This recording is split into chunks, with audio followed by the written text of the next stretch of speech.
everyone, this is Akshita and welcome back to my channel. In this video, we are going to cover chapter number 9, that is Biotechnology Principle and Processes. तो जैसा कि आप सभी को पता होगा कि मेरे चैनल पर चल रही है एक वन शॉट सीरीज जिसमें हम हर एक चैप्टर को कंप्लीट कर देते हैं 1 आवर से 50 मिनट्स के बीच में. उल्टा लिख दिया आई नो, बट कोई बात नहीं, मतलब समझ आना चाहिए बस, है ना. तो फटाफट से अब उसी हमारे वन शॉट सीरीज़ में आ गया है नेक्स्ट चैप्टर, जो कि है बहुत ही मज़ेदार, इंटरेस्टिंग और एक नया चैप्टर, जो कि जिसका इंट्रोडक्शन ही आपका यहाँ से शुरू हुआ है, यानी कि बायोटेक. तो यहाँ पर हम समझेंगे इस पूरे बायोटेक्नोलॉजी को, क्या होता है, कैसे होता है, क्या इसके प्रोसेस है, और जो इसका नेक्स्ट चैप्टर है उसमें हम देखेंगे कि ये कहाँ कहाँ यूज़ होता है, इसकी एप्लीकेशन कहाँ है. ठीक है, तो चलिए शुरू करते हैं फिर चैप्टर को. देखिए, सबसे पहले बायोटेक्नोलॉजी होती क्या है, बिल्कुल सिंपल वर्ड्स में पढ़ते हैं. ठीक है, देखो, बायो मतलब होता है लाइफ, है ना, और टेक्नोलॉजी तो मतलब टेक्नोलॉजी होती है. यानी कि इसका मतलब ये हुआ, अगर हम बायोटेक्नोलॉजी को कंबाइन करके पूछे कि बायोटेक्नोलॉजी होती क्या है, तो बायोटेक्नोलॉजी को हम सिंपली कह सकते हैं कि जब हम टेक्नोलॉजी को लिविंग वर्ल्ड में यूज़ करें जिससे कि हम प्रोडक्ट्स बना पाएँ for the welfare of Mankind, यानी कि अपने लिए ही जब हम बायोलॉजी में टेक्नोलॉजी को यूज़ कर ले ताकि हम काफ़ी सारी नई नई चीज़ें बना पाए for the welfare of man, तो उसको क्या बोलेंगे, बायोटेक्नोलॉजी. ठीक है, तो इसमें क्या हम यूज़ कर रहे हैं, टेक्नोलॉजी यूज़ कर रहे हैं और लिविंग ऑर्गेनिजम्स को यूज़ कर रहे हैं ताकि वो डेवलप हो पाए, मॉडिफाई हो पाए और हम उससे नए नए यूज़फुल प्रोडक्ट्स बना पाएँ. फॉर हुम, हमारे अपने लिए ही बना रहे हैं हम, ह्यूमन वेलफेयर के लिए. ठीक है, कब ये टर्म आई थी, ये टर्म आई थी 1990 में. ठीक है, और किसने दी थी ये टर्म दी थी एक एग्रीकल्चरल इंजीनियर ने जिसका नाम था कैरोले एरिके. इसीलिए उसको बोला जाता है फादर ऑफ बायोटेक्नोलॉजी. तो ये तो बात हो गई बायोटेक्नोलॉजी की कि वो होती क्या है. अब हम बात करते हैं प्रिंसिपल्स ऑफ बायोटेक्नोलॉजी के. तो देखिए, बायोटेक्नोलॉजी के जो प्रिंसिपल्स हैं उनको पढ़ते हैं एक बहुत ही आसान तरीके से, फिर जाएंगे हम थ्योरी पे. ठीक है, बायोटेक्नोलॉजी के 2 हमारे पास प्रिंसिपल्स आते हैं. ठीक है, पहला है जेनेटिक इंजीनियरिंग. ठीक है, जेनेटिक इंजीनियरिंग, और दूसरा है बायो प्रोसेस इंजीनियरिंग. ये हमारे पास 2 इसके प्रिंसिपल्स हैं. ठीक है, जेनेटिक इंजीनियरिंग बोलता है कि मैं आपकी हेल्प करूंगा डीएनए या आरएनए को ऑल्टर करने में, मतलब चेंज करने में. तो यहाँ पर क्योंकि जेनेटिक आ रहा है तो हम क्या कर रहे हैं, जेनेटिक ऑल्ट्रेशन कर रहे हैं. ठीक है, जेनेटिक ऑल्ट्रेशन यानी कि जो भी हमें डीएनए आरएनए में चेंजेस करने हैं वो करने में कौन हेल्प कर रहा है, जेनेटिक इंजीनियरिंग.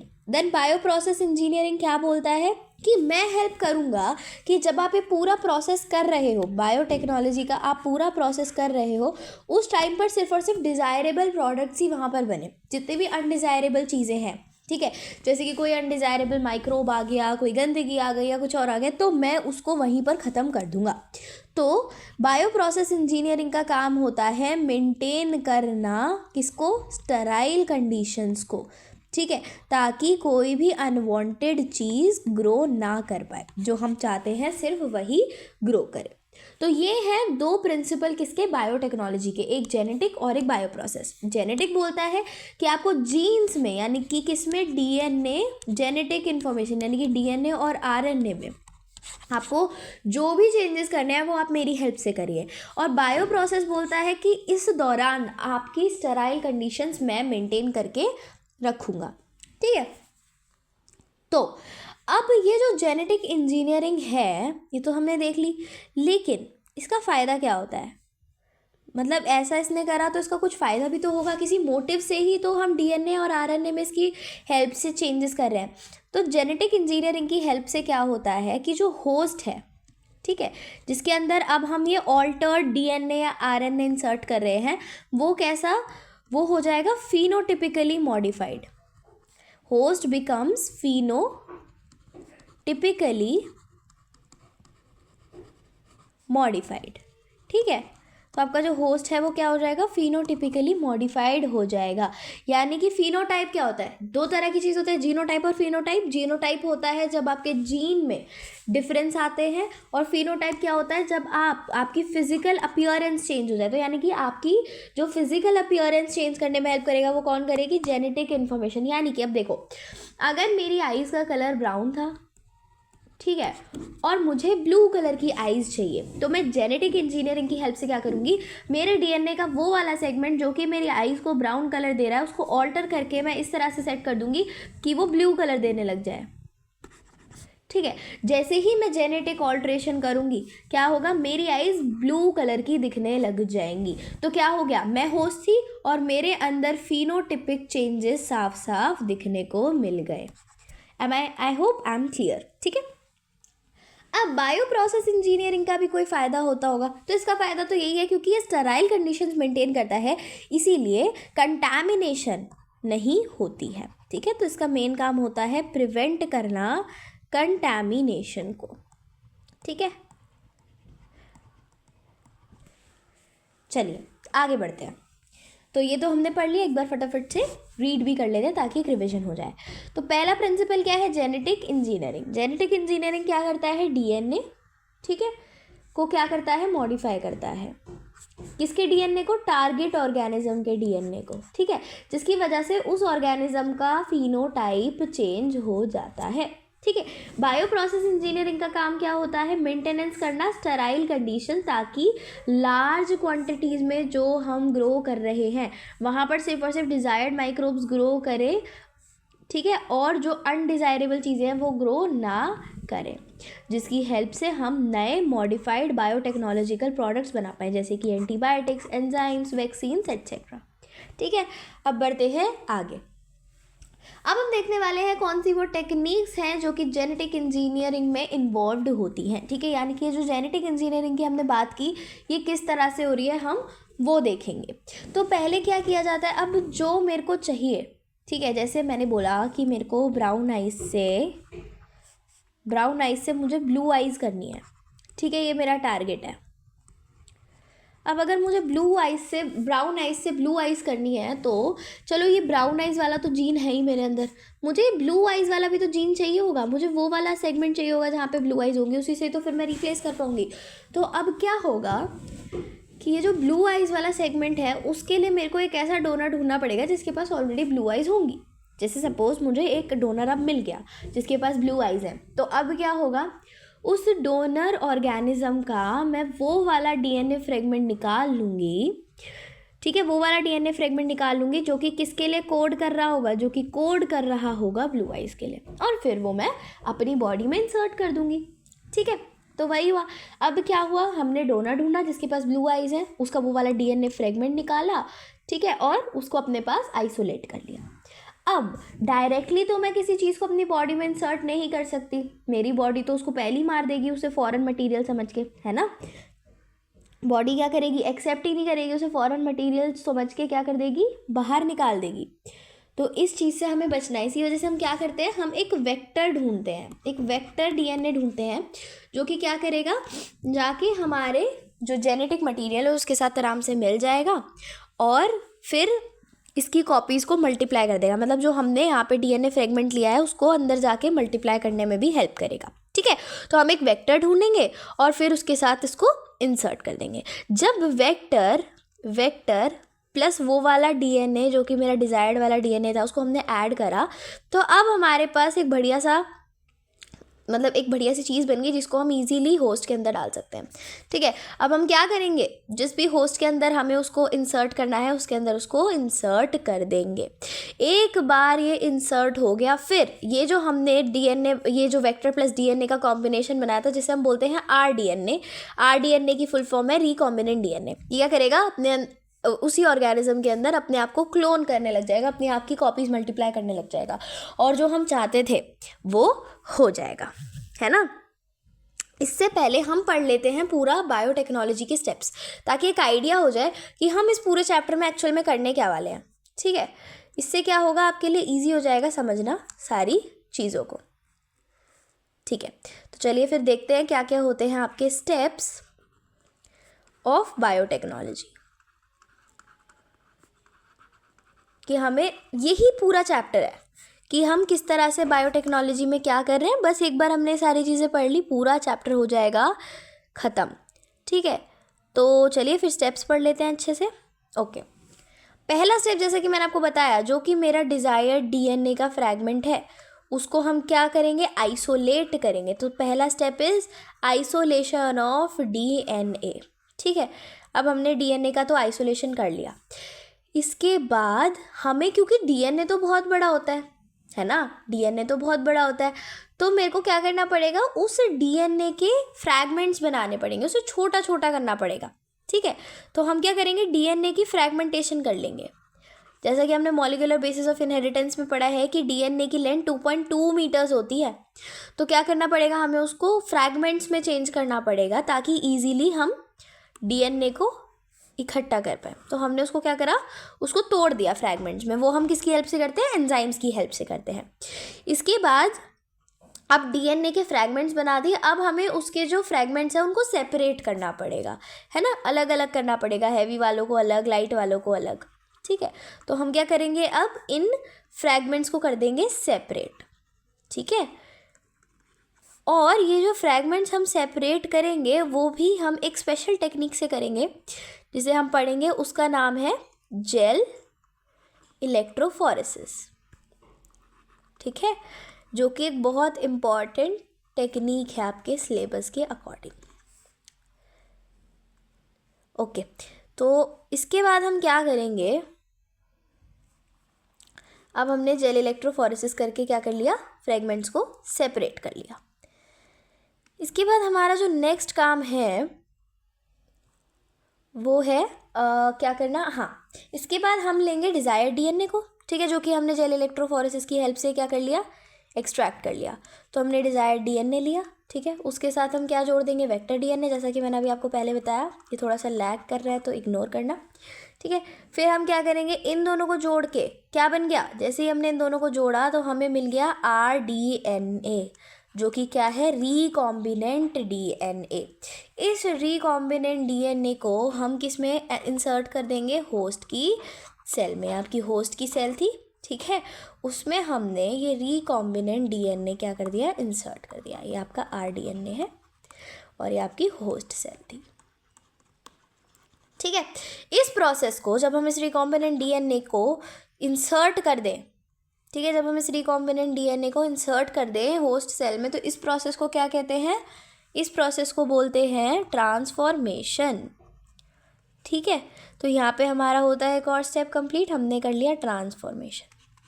ठीक है, उसके बाद सिलेक्शन होती है, फिर क्लोनिंग होती है, ये जो अपने आप को क्लोन करने लग जाएगा। देन हम बायोरिएक्टर्स, फर्मेंटर्स को पढ़ेंगे, then downstream processing and last में अपस्ट्रीम प्रोसेसिंग के साथ हम इस चैप्टर को ख़त्म करेंगे। ठीक है, तो 1 बाय 1 पढ़ते हैं सारे के सारे स्टेप्स को। ठीक है, तो शुरू करते हैं सारे के सारे स्टेप्स को पढ़ना। सबसे पहला स्टेप जैसे कि मैंने आपको बताया वो है आइसोलेशन ऑफ डीएनए। हमें डीएनए का करना है आइसोलेशन। ठीक है, आइसोलेशन ऑफ डीएनए हमें करना है। तो देखो, आइसोलेशन ऑफ डीएनए करने के लिए मुझे क्या करना पड़ेगा, एक सेल में बहुत सारी चीज़ें होती है ना, उन सारी चीज़ों को मेरे को ख़त्म करना होगा, तभी मेरे को क्या मिलेगा, तभी मुझे मिलेगा अपना डीएनए। और सारी चीज़ों को ख़त्म करने में कौन हेल्प करेगा, रिस्पेक्टिव एंजाइम्स हेल्प करेंगे, है ना। तो चलो फटाफट से एक हम सेल बना लेते हैं एग्जाम्पल के लिए। यहाँ पर हमारा न्यूक्लियस हो गया जिसके अंदर डीएनए प्रेजेंट है। ठीक है, फिर ये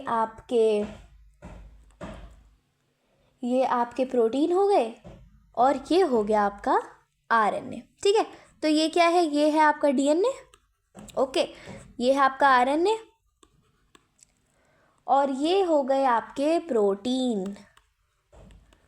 अब अगर हमें इन्हें डाइजेस्ट करना है सबको, तो हमें पता होना चाहिए कि कौन सी चीज़ किससे डाइजेस्ट होगी।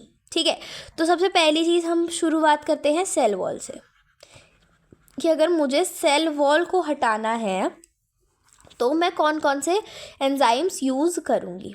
ठीक है, तो चलो फिर देखते हैं हम कौन कौन से एंजाइम्स यूज़ करेंगे।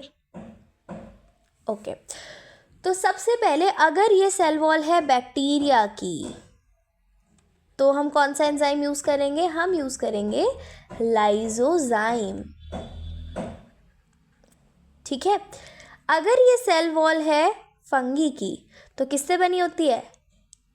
काइटिन से, तो हम क्या यूज़ करेंगे? काइटिनेज। ठीक है। अगर ये प्लांट की है, तो ये किससे बनी होती है? ये बनी होती है सेल्यूलोज से, तो हम यूज़ करेंगे सेल्यूलेज। अगर ये सेल वॉल है एनिमल की, तो हम कौन सा एंजाइम यूज़ करेंगे? तो भाई एनिमल्स के पास तो सेल वॉल होती ही नहीं, तो यहाँ कोई भी एंजाइम यूज़ ही नहीं होगा क्योंकि सेल वॉल तो एब्सेंट होगी, है ना।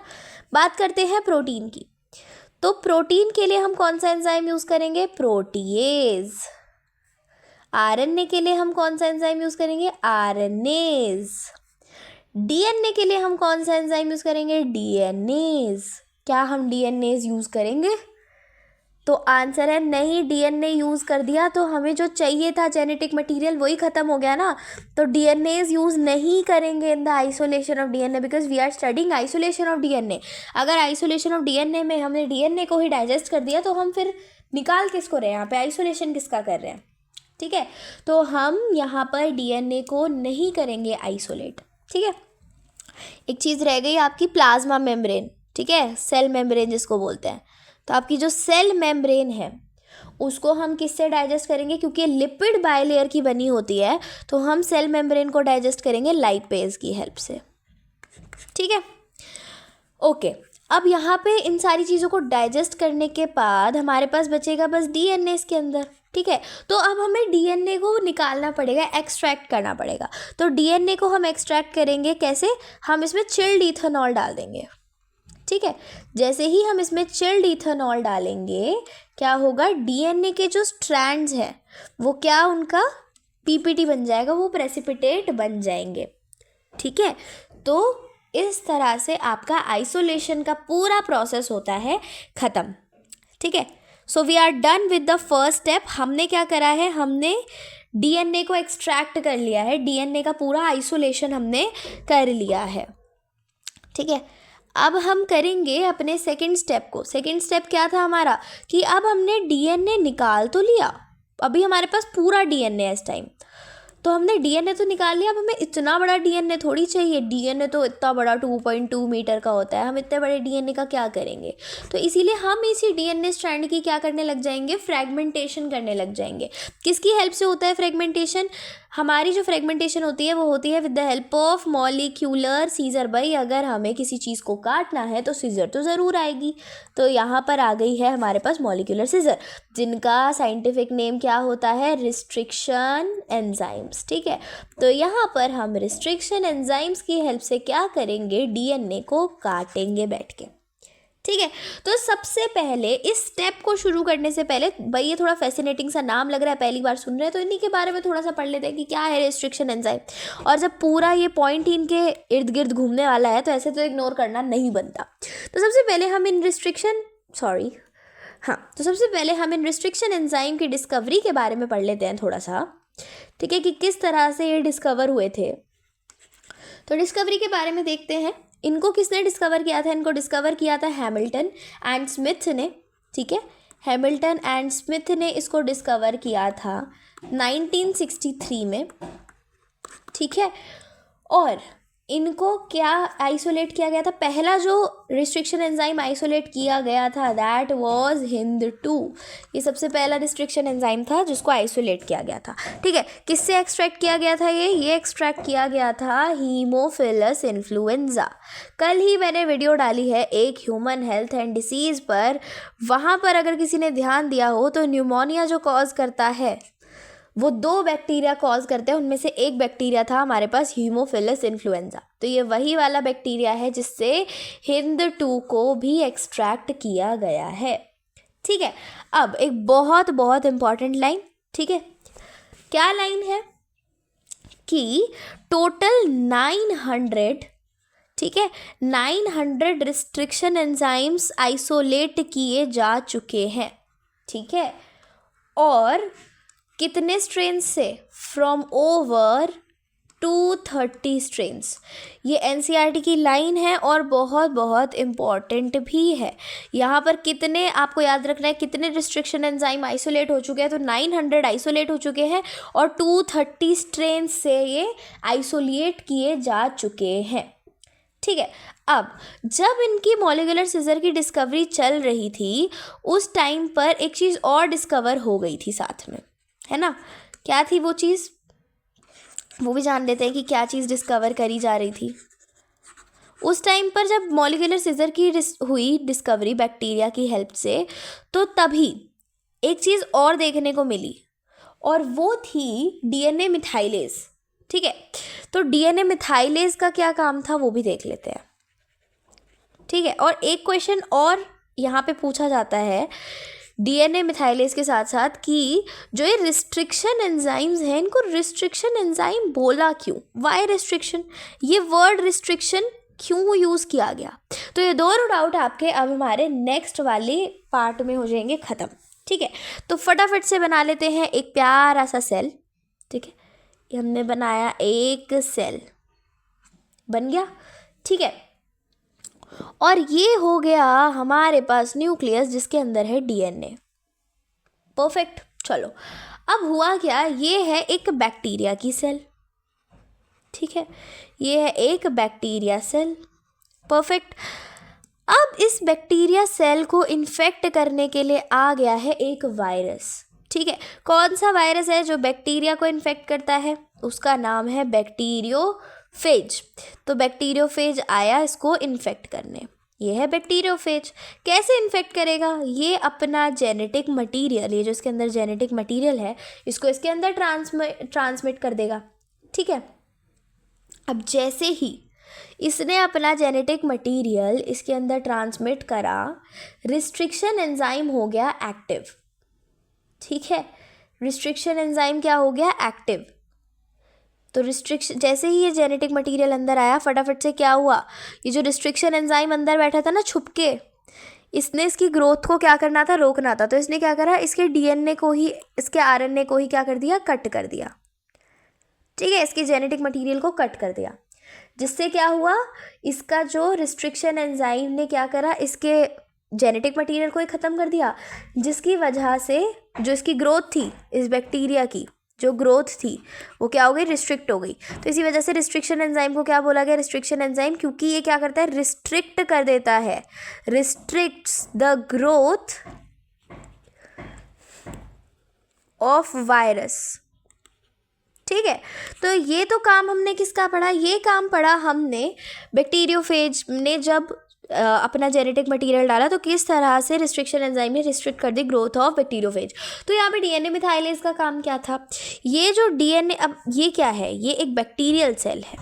हम सबको पता है कि बैक्टीरिया क्या होता है, बैक्टीरिया होता है प्रोकैरियोटिक, मोनेरा किंगडम का है ना, तो प्रोकैरियोटिक होता है। तो आपने ध्यान नहीं दिया कि जेनेटिक मटेरियल के आसपास ये कैसे कवरिंग आ गई, जबकि इनके पास तो न्यूक्लियस होता ही नहीं। तो ये कवरिंग क्या है, ये कवरिंग एक्चुअल में डीएनए मिथाइलेज ने बना ली थी उसी टाइम पर जिस टाइम पर ये जो बैक्टीरियोफेज है ये अटैक करने आया।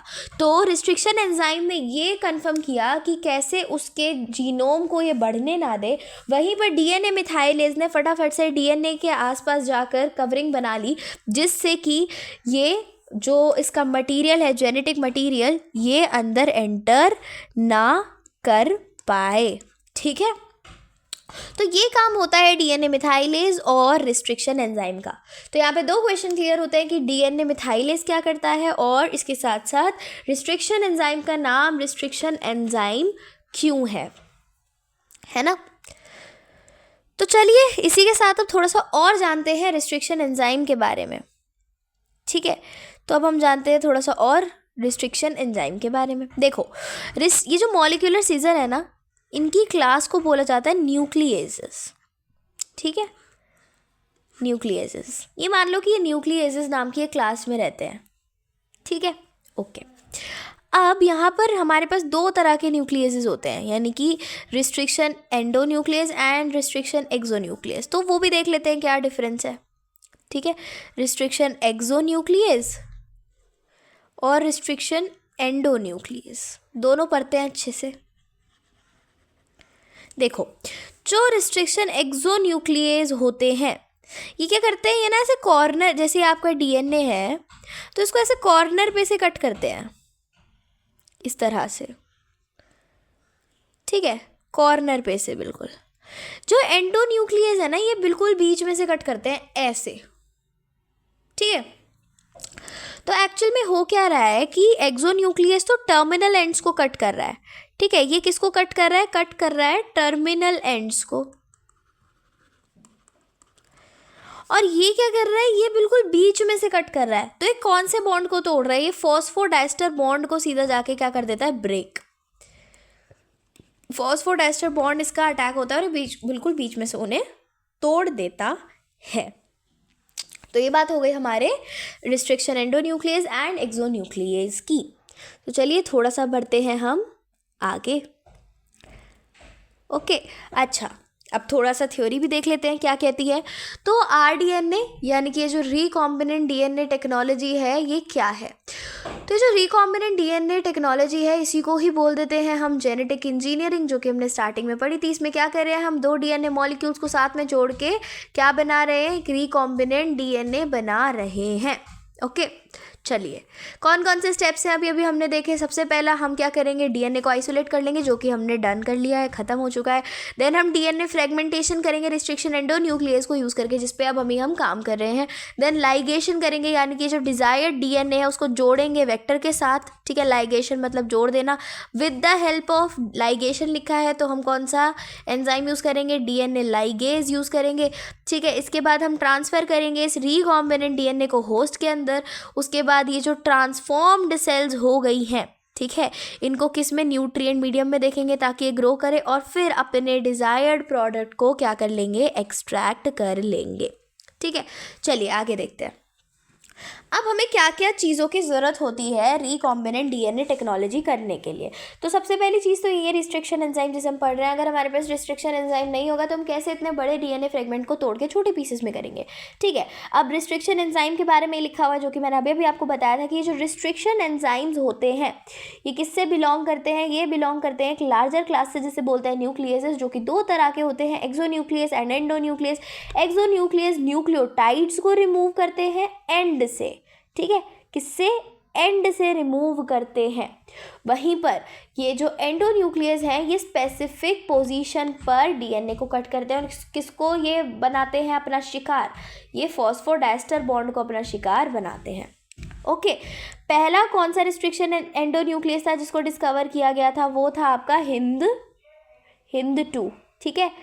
और ये क्या करता था, ये पर्टिकुलर पॉइंट पर ही जाकर कट करता था। और ये पर्टिकुलर पॉइंट इन्हें कैसे पता चलता है कि यही हमारा पर्टिकुलर पॉइंट है, ये एक स्पेशल सीक्वेंस को ही रिकॉग्नाइज करते हैं, ठीक है।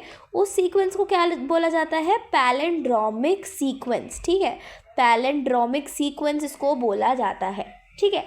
यानी कि किसी भी एंडोन्यूक्लियस एंजाइम को, ठीक है, एक्सोन्यूक्लियस हमें नहीं पढ़ना, एंडोन्यूक्लियस एंजाइम को कैसे पता चलेगा कि अगर ये एक डीएनए का स्ट्रैंड है तो मुझे इसको यहाँ से कट करना है। क्यों इसे पता चलेगा, क्योंकि यहाँ पर ये एक पैलिंड्रोमिक सीक्वेंस को देख लेगा।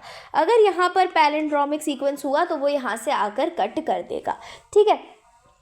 चलिए, तो अब पैलिंड्रोमिक सीक्वेंस होता क्या है। देखो, पैलिंड्रोम्स होते हैं कि ऐसे वाले वर्ड्स जिन्हें चाहे आप आगे से पढ़ो या पीछे से पढ़ो एक ही बात होती है, जैसे कि मैम, ठीक है। अगर आप मैम को ऐसे मैम पढ़ोगे तो भी वो मैम होगा, ऐसे पढ़ोगे तो भी मैम होगा, तो इन्हें हम बोलेंगे पैलिंड्रोम, ठीक है। फॉर एग्जाम्पल आपका जैसे यहाँ पर गिवन है मलयालम, ठीक है, मलयालम।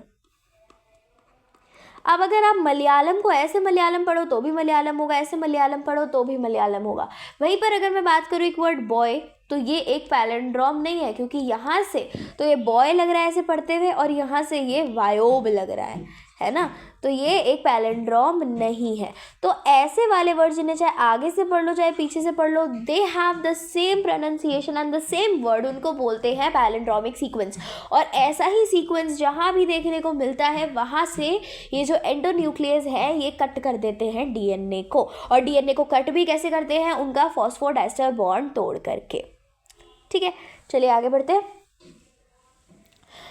अब हम पहला ही जो स्टेप हमने पढ़ा था उसको थोड़ा सा एक बार और रिवाइज कर लेते हैं। तो देखिए, जो डीएनए है उसको हम कैसे कट करेंगे, हम किसकी हेल्प से कट करेंगे, रिस्ट्रिक्शन एंडोन्यूक्लियस की हेल्प से कट करेंगे, ठीक है, जिसकी वजह से क्या होगा, डीएनए के बन जाएंगे फ्रेगमेंट्स। ओके, आइसोलेशन हमने पढ़ लिया। अब क्या हुआ, हमने रिस्ट्रिक्शन एंडोन्यूक्लियस की हेल्प से डीएनए को कट कर दिया, ठीक है। अब हमारे पास आ गए हैं डीएनए के फ्रैगमेंट्स। अब इन फ्रैगमेंट्स को हमें करना है सेपरेट, यानी कि अब हम तीसरे स्टेप की बात कर रहे हैं कि हम इनको क्या करेंगे, सेपरेट करेंगे। तो सेपरेट करने के लिए मैंने आपको एक स्पेशल टेक्निक बताई थी, क्या नाम था उसका, जेल इलेक्ट्रोफोरेसिस। उसकी हेल्प से हम क्या करेंगे, सेपरेट करेंगे। देखिए, डीएनए के पास होता है फॉस्फेट। क्या होता है, डीएनए के पास होता है फॉस्फेट ग्रुप। ओके, इस फॉस्फेट ग्रुप की वजह से ये हो जाता है नेगेटिवली चार्ज्ड, ठीक है। तो डीएनए कैसा होता है, डीएनए होता है नेगेटिवली चार्ज्ड। ओके, तो इस टेक्निक में क्या किया जाता है, जेल इलेक्ट्रोफोरेसिस में एक तरफ एनोड लगा दी जाती है और एक तरफ कैथोड लगा दी जाती है, ठीक है। एनोड मतलब क्या होता है, एनोड मतलब होता है पॉजिटिव चार्ज, कैथोड मतलब होता है नेगेटिव चार्ज, ठीक है। इतना तो सबको पता होगा। अब क्या होता है, जो डीएनए है वो क्या करने लग जाता है, मूव करने लग जाता है, क्योंकि वो नेगेटिव चार्ज का है, ठीक है। उस पर क्या है, उस पर है नेगेटिव चार्ज, तो वो कैथोड से एनोड की तरफ मूव करने लग जाता है। अब जो हल्के वाले डीएनए के फ्रेगमेंट्स होते हैं वो तो ज़्यादा आगे चले जाते हैं, ज़्यादा आगे तक चले जाते हैं, और जो भारी भारी होते हैं वो पीछे रह जाते हैं। इससे हम क्या कर लेते हैं, डीएनए को on the basis of their size हम क्या कर लेते हैं, उनको सेपरेट कर लेते हैं। डायग्राम भी होगा यहाँ पर, और शायद रह गया। तो मतलब ऐसा ही कुछ होता है कि आपका जैसे ये वो बॉक्स है, ठीक है, एक तरफ कैथोड होगी, एक तरफ एनोड होगी, ठीक है। यहाँ पर वेल्स होते हैं, इन्हीं वेल्स में डीएनए को डाला जाता है, ठीक है। अब जो सपोज यहाँ पर आपकी कैथोड है, ठीक है, कैथोड पर क्या चार्ज होता है, नेगेटिव चार्ज, और यहाँ पर आपकी एनोड है, एनोड पर कौन सा चार्ज होता है, पॉजिटिव चार्ज। अब जो बड़े बड़े मोटे मोटे फ्रेगमेंट्स होंगे वो तो यहीं रह जाएंगे, ठीक है, ऐसे, और जो पतले पतले फ्रेगमेंट्स होंगे वो ज़्यादा दूर तक चले जाएंगे। इस तरह से इसी टेक्निक को बस बोला जाता है जेल इलेक्ट्रोफोरेसिस, ठीक है। यहाँ पर हम एक जेल का यूज़ करते हैं जिसका नाम है एगरोज जेल। एगरोज जेल किससे एक्सट्रैक्टेड किया जाता है, ये सीवीड से एक्सट्रैक्ट किया जाता है। ओके, तो चलिए पढ़ लेते हैं एक बार क्या क्या लिखा है। देखिए, द सेपरेटेड डीएनए फ्रेगमेंट्स, अब ये जो हमने डीएनए फ्रेगमेंट सेपरेट कर लिए जेल इलेक्ट्रोफोरेसिस में, ठीक है, इसको क्या आप सेपरेट तो हो गया, लेकिन अब हम इन्हें देखेंगे कैसे। तो इनको देखने के लिए हम डीएनए को हम क्या करते हैं, स्टेन करते हैं इथीडियम ब्रोमाइड से, और फिर इथीडियम ब्रोमाइड से उसको स्टेन करके हम यूवी रेडिएशन में उसको रख देते हैं। अब ये जो डीएनए की स्ट्रैंड्स हैं किस तरह दिखेंगी, हमें ब्राइट ऑरेंज कलर की दिखेंगी। ओके, और इस प्रोसेस को जिसमें हम इन सेपरेटेड बैंड्स को कट करते हैं, एगरोज जेल से अलग करते हैं, और इसको हम जेल पीस, ये जो जेल पीस कुछ नहीं, हमारा वही एगरोज जेल है, उससे हम जब अलग करते हैं तो इस प्रोसेस को क्या बोला जाता है, इस प्रोसेस को बोला जाता है इल्यूशन।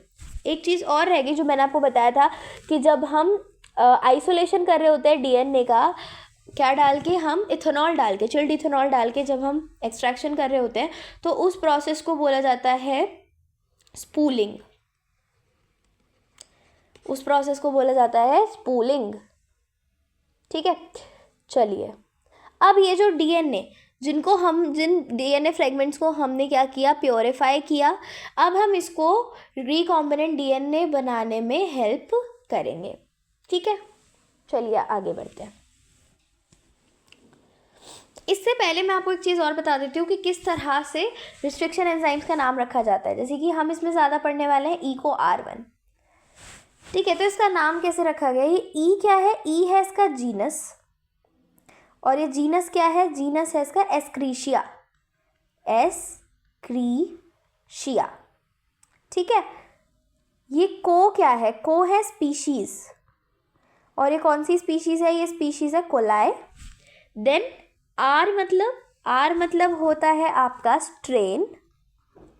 कौन सा स्ट्रेन है ये स्ट्रेन है RY13, और ये 1 क्या होता है, ऑर्डर ऑफ आइसोलेशन।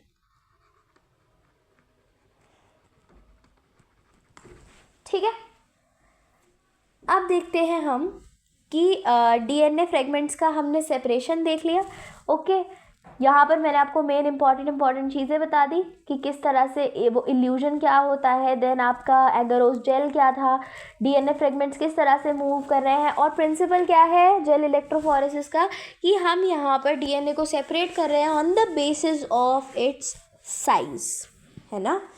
तो इतना तो हमें हो गया है क्लियर। तो चलो फिर ये सारा कर देते हैं इरेज। अच्छा, डीएनए क्लोनिंग क्या होती है? डीएनए क्लोनिंग वो प्रोसेस होता है जिसमें डीएनए क्या करे, अपनी आइडेंटिकल कॉपीज बनाने लग जाए, उस प्रोसेस को बोलते हैं डीएनए क्लोनिंग। क्लोनिंग वेक्टर क्या होता है?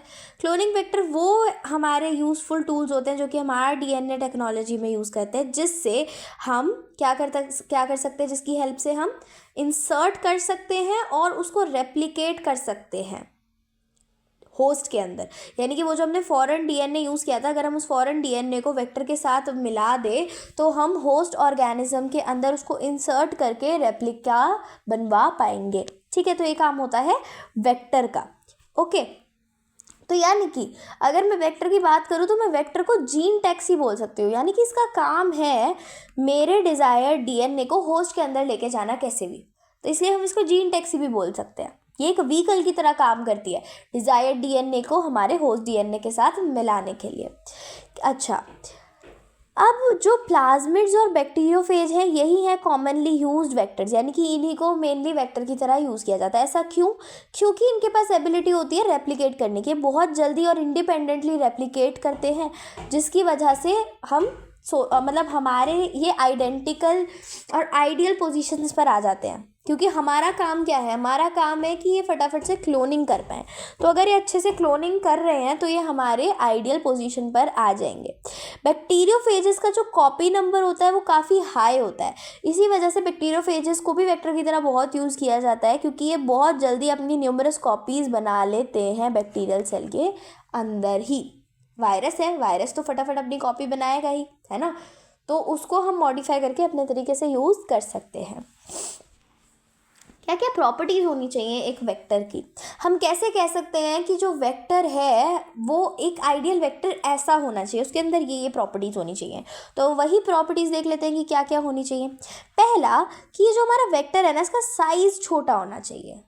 ठीक है, साइज़ छोटा होना चाहिए, लेकिन ये एक बड़े डीएनए इंसर्ट को भी कैरी कर पाए, इतनी कैपेसिटी भी होनी चाहिए। यानी कि ये नहीं छोटा है तो डीएनए को उठा ही नहीं पाएगा कि भाई नहीं ये तो बहुत भारी है, मुझसे नहीं होगा। एक लार्ज डीएनए इंसर्ट को भी ये संभाल ले, इतनी इसके अंदर कैपेसिटी होनी चाहिए। ठीक है, दूसरा कि ये जो क्लोनिंग वेक्टर है, ठीक है, ये जो क्लोनिंग वेक्टर है जिसे हम यूज़ करें, इसके पास एक ऑरिजिन ऑफ रेप्लिकेशन ज़रूर होना चाहिए।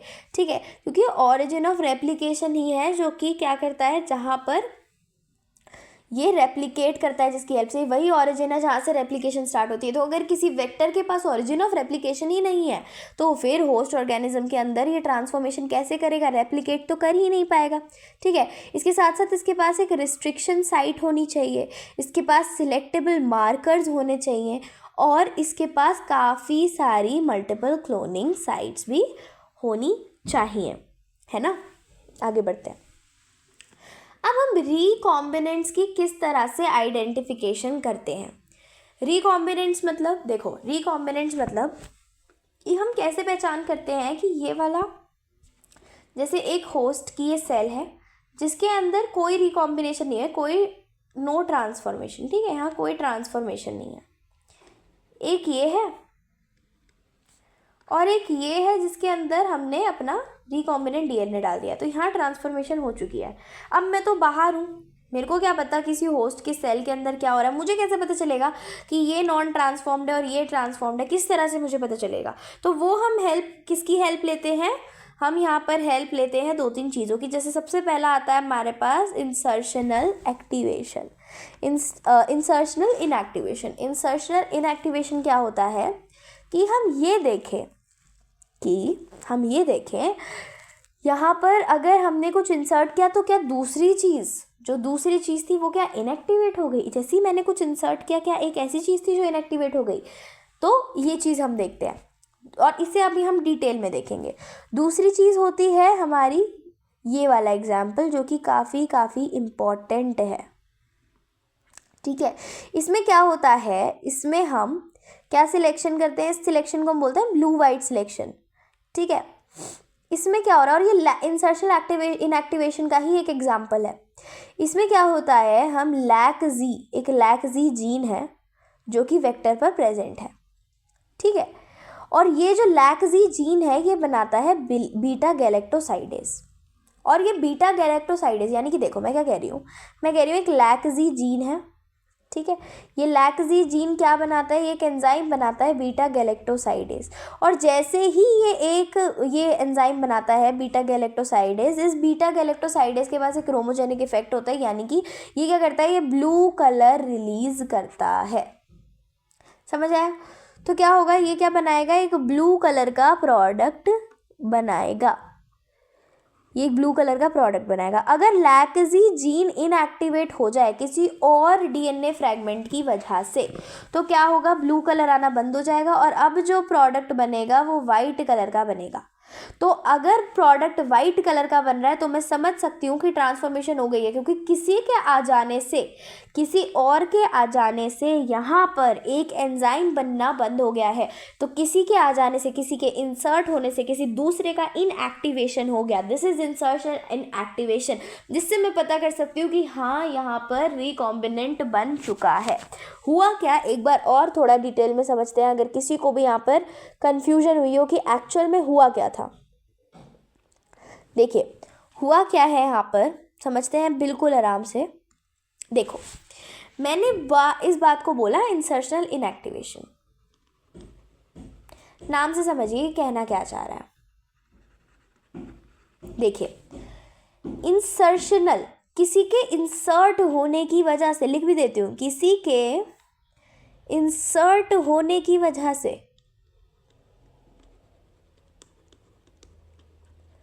किसी और का इनएक्टिवेशन हो जाना,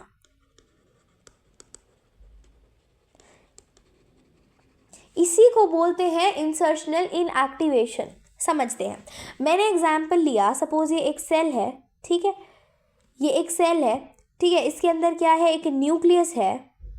इस न्यूक्लियस में एक ऐसा जीन है जिसे मैं बोल रही हूँ लैक जी। ये लैक जी क्या बनाता है, ये लैक जी एक एंजाइम बनाता है जिसे बोलते हैं बीटा गैलेक्टोसाइडेज। ठीक है, और ये बीटा गैलेक्टोसाइडेज एक क्रोमोजेनिक सबस्ट्रेट बनाता है। इसका एक क्रोमोजेनिक इफेक्ट होता है जिसकी वजह से जो प्रोडक्ट है वो ब्लू कलर का होता है। ये कहानी तो समझ आई होगी आराम से, बिल्कुल सही।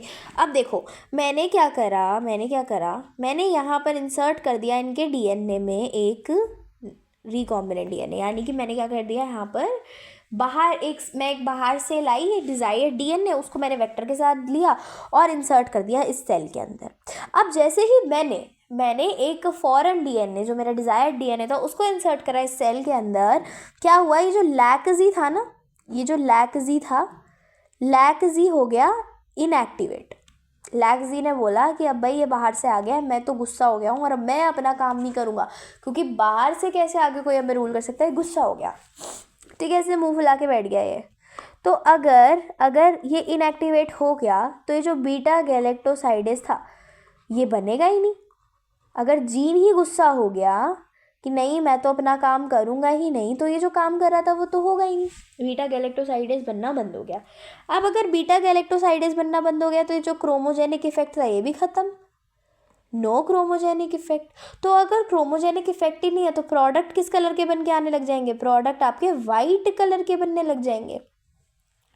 और जैसे ही प्रोडक्ट वाइट कलर के बनने लग जाएंगे, हम समझ जाएंगे यहाँ से जो बाहर बैठे कि अच्छा अगर वाइट कलर का प्रोडक्ट बना है, यानी कि जो लैक जी था वो इनएक्टिवेट हो गया। और वो इनएक्टिवेट क्यों हुआ, क्योंकि हमने बाहर से एक नई चीज़ को उसके अंदर इंसर्ट कर दिया। So this is known as insertional inactivation.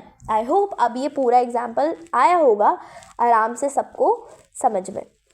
So this is nothing but insertional inactivation, जिसकी हेल्प से हम ये पता कर पाते हैं कि जो हमारा जीन है, जो हमारी सेल है, वो रिकॉम्बिनेंट बनी है या नहीं बनी है, या वो अभी भी पहले की तरह ही है। अगर अब भी ब्लू कॉलोनीज बन रही होती तो हम समझ जाते कि हमने भले इंसर्ट कर दिया, लेकिन हमसे कुछ तो गलती हो गई जिस वजह से अभी भी ब्लू कॉलोनीज आ रही हैं, कुछ इनएक्टिवेट ही नहीं हुआ है ना। चलिए, अब हम देखने वाले हैं कॉम्पिटेंट होस्ट।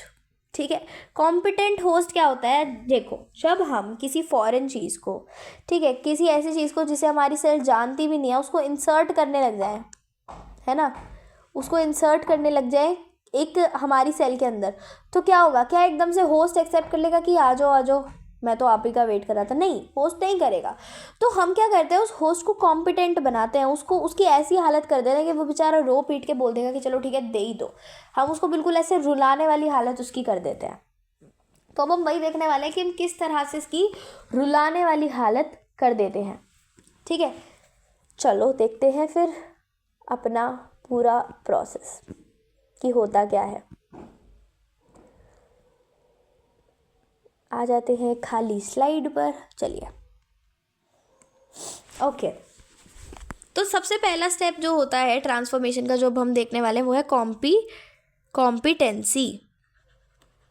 ठीक है, हम कॉम्पिटेंट बनाएंगे, हम उसको बेचारे को इतना रुला देंगे ना, बिल्कुल उसे इतना ख़त्म कर देंगे कि वो बोल देगा कि यार तुम मेरे को इतना ना टॉर्चर मत करो, एक काम करो, तुम दे ही दो जो तुम्हें देना है। ठीक है, तो हमें बिल्कुल रुलाना है उसको। चलो रुलाने का काम करते हैं फिर। ये रहा हमारे पास RDNA, ठीक है, और ये रही हमारे पास हमारी होस्ट सेल।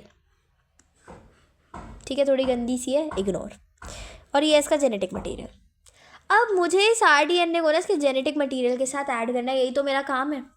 लेकिन ऐसे तो ये मानेगा नहीं मानेगा ना, ये तो नखरे दिखाएगा कि मैं क्यों लूँ किसी को बाहर से। तो हम बोलेंगे अच्छा हम ऐसा तेरे साथ करेंगे कि तेरे अंदर नखरे दिखाने की ताकत ही नहीं बचेगी। ठीक है, हम क्या करेंगे, हम इसको ट्रीट करेंगे किसके साथ? हम इसको ट्रीट करेंगे सबसे पहले तो एक बाइवेलेंट कटायन के साथ। बाइवेलेंट कटायन के साथ, जैसे कि फॉर एग्जाम्पल हम यहाँ पे कैल्शियम 2+ के साथ इसको क्या करेंगे, ट्रीट करेंगे।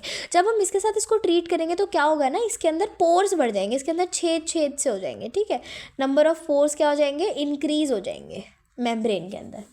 अब जैसे जैसे अगर इसके अंदर पोर्स इंक्रीज हो गए, यानी कि जो प्रोबेबिलिटी है, अब तो हम अगर इसके अंदर पोर्स हो गए हैं तो हम कहीं से भी इंसर्ट कर सकते हैं, तो जो प्रोबेबिलिटी है ट्रांसफॉर्मेशन की वो बढ़ जाएगी। ठीक है, तो कॉम्पिटेंसी में हम इतना ही करते हैं कि हम कैल्शियम के साथ इसको कर देते हैं ट्रीट। ठीक है, अब हम देखने वाले हैं कि चलो हमने कॉम्पिटेंसी तो कर दी, हमने इसको छेदीला तो बना दिया कि भाई अब तुम ले लो। अब हम किस तरह से ट्रांसफॉर्मेशन करेंगे? तो अब आता है हमारे पास B, हमारा सेकेंड जो स्टेप है जो हम करने वाले हैं वो है मेथड्स ऑफ ट्रांसफॉर्मेशन। ठीक है, अब हमने उसकी प्रोबेबिलिटी तो बढ़ा दी। देखो, सबसे पहला अगर एक बैक्टीरियल सेल है तो हम क्या करेंगे, तो हम हीट शॉक मेथड को यूज़ करेंगे। नाम से ही देखो कितना खतरनाक लग रहा है बेचारे का, हम क्या ही करने वाले हैं हालत। ठीक है, हम क्या करेंगे, ये हमारी होस्ट की सेल है। ठीक है, सबसे पहले हमने इसको बायोवेलेंट कटायन से ट्रीट करा था। ठीक है, तो वही हुआ। उसके बाद हम इसको बिल्कुल गरम पानी 42 डिग्री सेल्सियस पे इसको डाल देंगे। ठीक है, फिर हम इसको आइस में डाल देंगे कि अभी बिल्कुल गर्म, अब बिल्कुल ठंडे में जा। उसके बाद दोबारा से 42 डिग्री सेल्सियस में डाल देंगे। ठीक है, यानी कि पहले तो उसके अंदर छेद बनाए कैल्शियम के साथ उसको ट्रीट करके, फिर उसको इतनी गर्मी में फेंक दिया, फिर उसको इतनी सर्दी में फेंक दिया, फिर उसको फिर से गर्मी में फेंक दिया। बेचारा वो इतना चक्रीला हो गया, जैसे ही उसे चक्कर आया ना, हमने फटाफट से कर दी ट्रांसफॉर्मेशन। मतलब उसे होश भी नहीं था बेचारा, सोच रहा था पता नहीं मेरे साथ क्या हो रहा है, और हमने इतने में फटाफट से यहाँ से इंसर्ट कर दिया और ट्रांसफॉर्मेशन हो गई। This is known as heat shock method, जो कि हम बैक्टीरिया के साथ करते हैं। ठीक है, नेक्स्ट जो हमारा तरीका है वो होता है इलेक्ट्रोपोरेशन। ठीक है, इलेक्ट्रोपोरेशन में क्या होता है, इलेक्ट्रोपोरेशन में सबसे पहले वही करेंगे हम, ये हमारी सेल थी, उसको ट्रीट करा किससे, उसको हमने ट्रीट करा कैल्शियम आयन से। ठीक है, कैल्शियम आयन से उसको ट्रीट करा। अब जब ये ट्रीट हो गया ना, हमने फिर इसको ना शॉक देने शुरू कर दिए, हाई वोल्टेज देनी शुरू कर दी। हाई वोल्टेज किसकी हाई वोल्टेज देनी शुरू कर दी हमने? इलेक्ट्रिकल इम्पल्स की, कि भाई उसको तो हमने ऐसे परेशान किया था, तेरे को हम ना झटके देंगे। ठीक है, हमने बहुत तेज तेज उसको ना झटके देने शुरू कर दिए, इलेक्ट्रिकल इम्पल्स की हाई वोल्टेज हमने इसको देनी शुरू कर दी। अब बेचारा इतने करंट खा रहा है, वो फिर से बिल्कुल बेहोश होने वाला था, और जैसे ही वो बेहोश हुआ, हमने फिर से यहाँ पे अपनी बाजी ले ली। हमने क्या कर दिया? ट्रांसफॉर्मेशन कर दिया। मतलब जैसे ही इंसान बेहोश होने वाला हो ना, उसके साथ कर दो कि उसे पता भी ना चले और उसके साथ हो भी जाए। ठीक है, तो ये दोनों तरीके थे किसके लिए? बैक्टीरिया के लिए। कौन कौन से? एक तो इलेक्ट्रोपोरेशन और दूसरा हीट शॉक। एक में हम गर्मी के झटके दे रहे हैं, दूसरे में हम बिजली के झटके दे रहे हैं। नेक्स्ट हमारे पास आता है जीन गन या फिर बायोलिस्टिक्स। ठीक है, ये जीन गन या बायोलिस्टिक्स हम किस में कर रहे हैं? हम कर रहे हैं इसको प्लांट सेल के अंदर। ओके, इसमें क्या हो रहा है? देखो, जीन गन नाम से पता चल रहा है कि हम ना क्या करते हैं, हम एक गन लेते हैं। ड्राइंग तो मेरी पता ही है आप सबको कितनी सुंदर है, तो एक और बार अपनी ड्राइंग का प्रदर्शन देते हुए बनाते हैं एक सुंदर सी गन।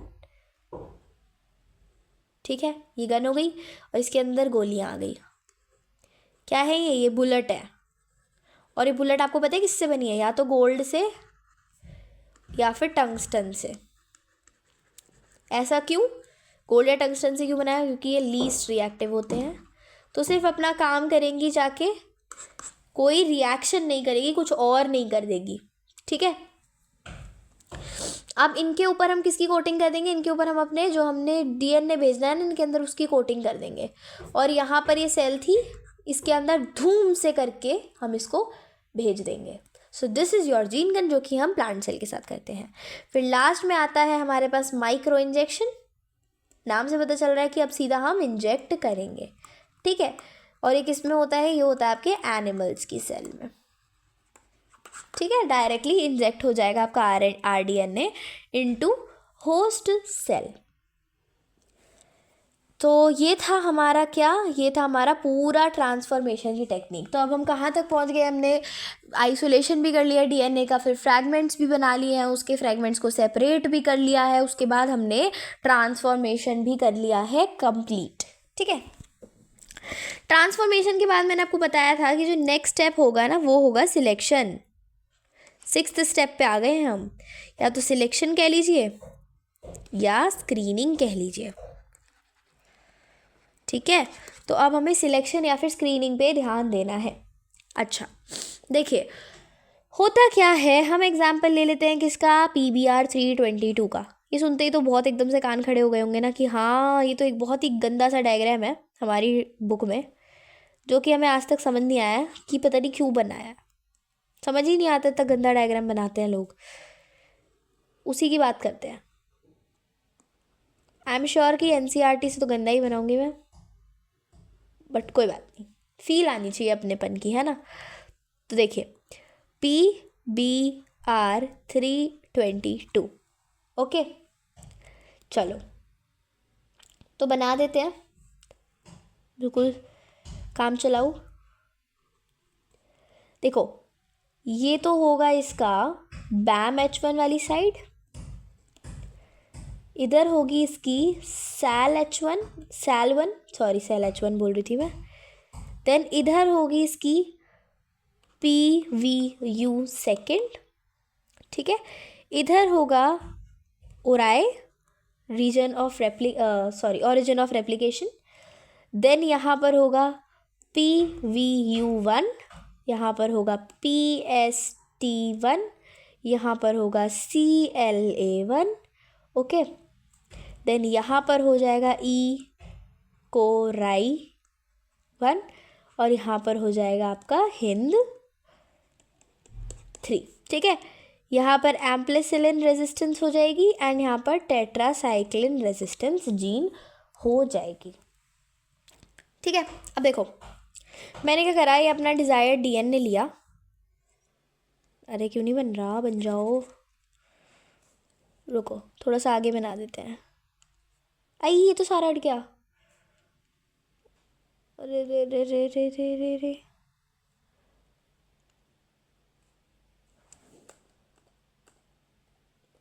कहाँ गया सब? अरे अरे अरे, देखो जेल इलेक्ट्रोफोरेसिस भी मिल गया, इसको भी दिखा देते हैं। ये देखो, ये वेल्स होते हैं, ठीक है। यहाँ पे हमने क्या लिया, इधर लिया हमने अपना कैथोड, ठीक है। यहाँ पे लिया हमने अपना एनोड, ओके।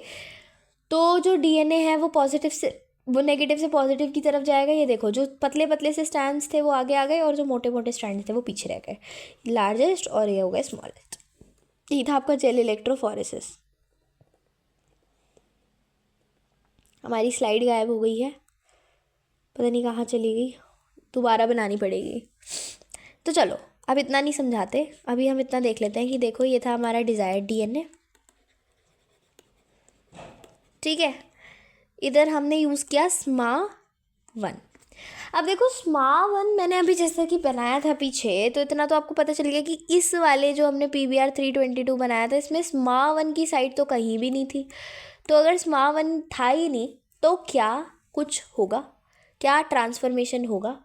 तो कुछ भी नहीं होगा, नो चेंज, कोई चेंज ही नहीं होगा। तो अगर कोई चेंज ही नहीं होगा, अब देखो यहाँ पर ना दो रेजिस्टेंट जीन्स हैं, एक तो यहाँ पे मैंने बताई थी आपको एम्प्लिसिलिन और एक थी टेट्रासाइक्लिन। तो ये जो एम्प्लिसिलिन और टेट्रासाइक्लिन रेजिस्टेंट जीन है ना, इनका मतलब है कि ये जो PBr322 है इसके पास इन दोनों के खिलाफ रेजिस्टेंस है, ये एंटीबायोटिक्स है। यानी कि अगर इस बैक्टीरिया को आप एम्प्लिसिलिन में ग्रो करें तो ये वहाँ पे भी ग्रो कर जाएगा क्योंकि इसके पास रेजिस्टेंस है, ये नहीं मरेगा एम्प्लिसिलिन से। वहीं पर आप टेट्रासाइक्लिन में ग्रो करेंगे तो ये वहाँ पर भी ग्रो कर जाएगा क्योंकि इसके पास क्या है, टेट्रासाइक्लिन की भी रेजिस्टेंस है।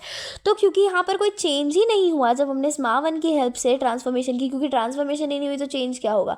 तो इसीलिए अगर मैं एक इस मीडियम में से ग्रो करूँ जहाँ पर एम्प्लिसिलिन है, ठीक है, जहाँ पर एम्प्लिसिलिन है, तो ये यहाँ भी ग्रो कर जाएगा। और अगर मैं एक ऐसे मीडियम में ग्रो करूँ जहाँ पर टेट्रासाइक्लिन है तो ये यहाँ पर भी ग्रो कर जाएगा, बिकॉज नहीं हुई कोई ट्रांसफॉर्मेशन।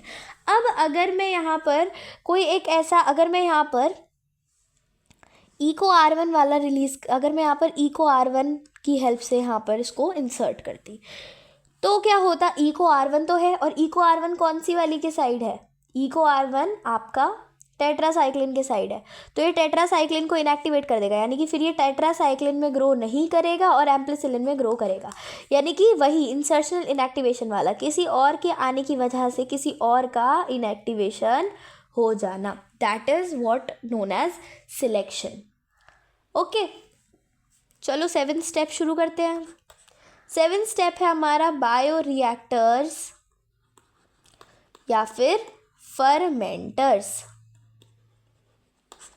चलो, तो बायोरिएक्टर्स या फिर फर्मेंटर्स सबसे पहले क्या होते हैं इसमें हम, क्योंकि देखो हम बायोटेक्नोलॉजी में जो भी प्रोडक्ट बना रहे हैं हम वो एक बड़े स्केल पर बना रहे हैं, हमें लार्ज अमाउंट में चाहिए प्रोडक्ट, इतना तो बिल्कुल क्लियर है। तो अगर हमें लार्ज अमाउंट में प्रोडक्ट चाहिए तो हमारे पास बड़े बड़े वेसल्स भी होने चाहिए ताकि हम सारी चीज़ें बना पाएँ।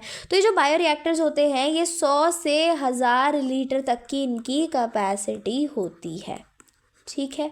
क्यों हमने इन्हें यूज़ किया, ताकि हम लार्ज स्केल पर प्रोडक्शन कर पाएँ, फॉर लार्ज स्केल प्रोडक्शन हमने इसको यूज़ किया, इतना तो बिल्कुल क्लियर है। अच्छा, ऐसी कौन कौन सी कंडीशंस हैं जो ये हमें प्रोवाइड करते हैं जिसकी वजह से बहुत ही अच्छे अच्छे प्रोडक्ट निकल के आते हैं?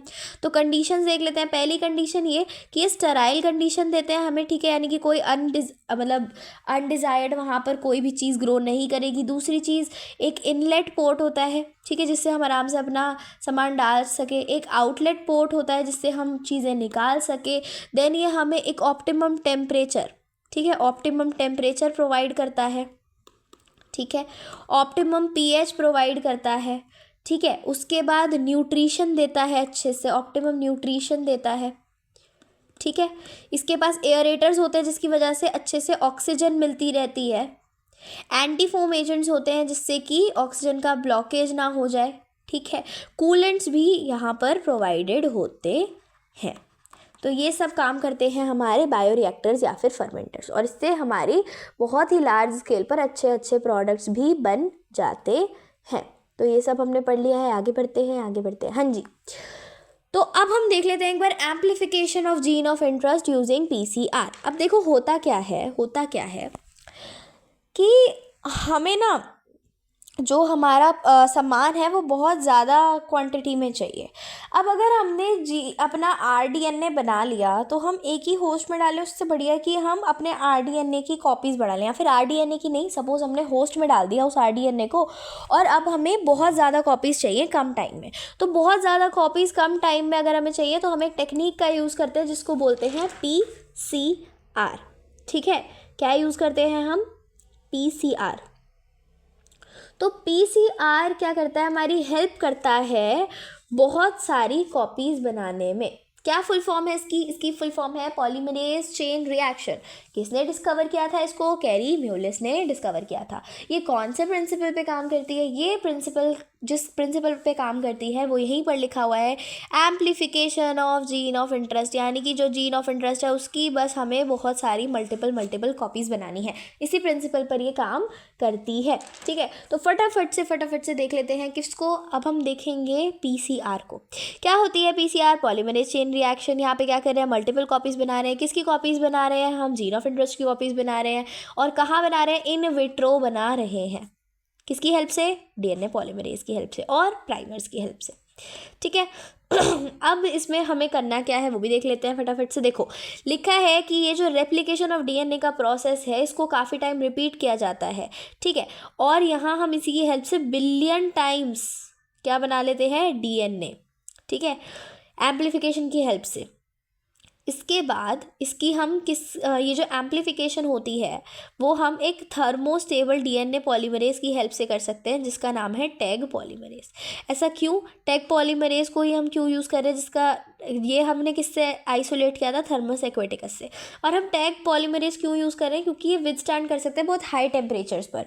जो हमारा पहला स्टेप होता है उसमें हमें बहुत ज़्यादा टेम्परेचर रखना होता है, तो उस टेम्परेचर पर भी ये काम कर जाए, इसीलिए हम इसको यूज़ करते हैं टैग पॉलीमरेज को। देखो ये है पूरा आपका पॉलीमरेज चेन रिएक्शन। फटाफट से समझ लेते हैं हो क्या रहा है। देखो पहला स्टेप है डीनेचुरेशन। ठीक है, कहाँ गई मेरा पेन? हाँ, ये रहा डीनेचुरेशन। डीनेचुरेशन में हम कितना टेम्परेचर रखते हैं? 94 से 95 डिग्री सेल्सियस तक। इसका काम होता है हाइड्रोजन बॉन्ड्स को तोड़ना, breaks H bond. H bond कहाँ होता है? हाइड्रोजन बॉन्ड कहाँ होता है? जैसे कि ये पूरी एक डीएनए स्ट्रैंड है, एक ये पूरी डीएनए स्ट्रैंड है, तो इन डीएनए स्ट्रैंड्स को ये जो जोड़ रहा है ये क्या होते हैं? ये होते हैं एच बॉन्ड। तो डीनेचुरेशन है हाई टेम्परेचर पर इसीलिए हो रहा है कि ये दोनों स्ट्रैंड्स एक दूसरे से अलग हो जाए, और दोनों स्ट्रैंड्स को अलग करने के लिए हमें एच बॉन्ड को तोड़ना होगा। Then second step is annealing.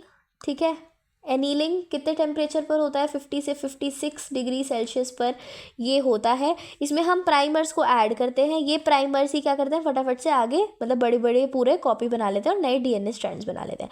तो हमने प्राइमर्स ऐड करे किसमें? एनीलिंग में। इसके बाद आता है हमारा third step which is extension, और ये कहाँ कितने टेम्परेचर पर होता है? 72 डिग्री सेल्सियस पर ये होता है। ठीक है, यहाँ पर क्या होता है कि डीएनए पॉलीमरेज की हेल्प से, यहाँ पे हम डीएनए पॉलीमरेज की हेल्प लेते हैं। इसकी हेल्प से क्या होता है? नए डीएनए स्ट्रैंड्स बन जाते हैं। अब देखो आप एक चीज़ देखिए कि यहाँ पर एक डीएनए का स्ट्रैंड था और लास्ट में कितने आ गए? 2 आ गए।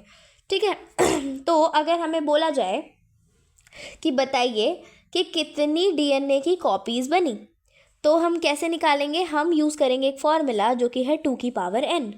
2 की पावर n, यानी कि यहाँ पर n क्या है? नंबर ऑफ पीसीआर साइकिल की आपने पीसीआर साइकिल को कितनी बार चलाया। जैसे कि फॉर एग्जांपल अगर हम इसी का एग्जांपल लें तो हम क्या यूज़ कर रहे हैं? 2 की पावर n। ठीक है, 2 की पावर n। n कितना है यहाँ पे? 1, क्योंकि हमने पीसीआर साइकिल से 1 बार चलाई। तो कितनी कॉपीज़ बनी होंगी डीएनए की? 2, विच इज़ ऑब्वियसली वेरीफाइड। 1 से बन गई 2।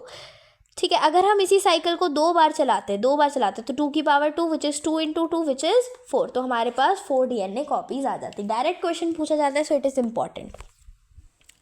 तो ये था हमारे पास पीसीआर। तो इंसर्शन हमने कर लिया है कंप्लीट। यही डायग्राम मैं आपको दिखा रही थी, देखिए जो मैं बता रही थी PBR 322 का। यहाँ पर होती है एम्प्लिसिलिन रेजिस्टेंस जीन, यहाँ पर होती है टेट्रासाइक्लिन रेजिस्टेंट जीन। ठीक है,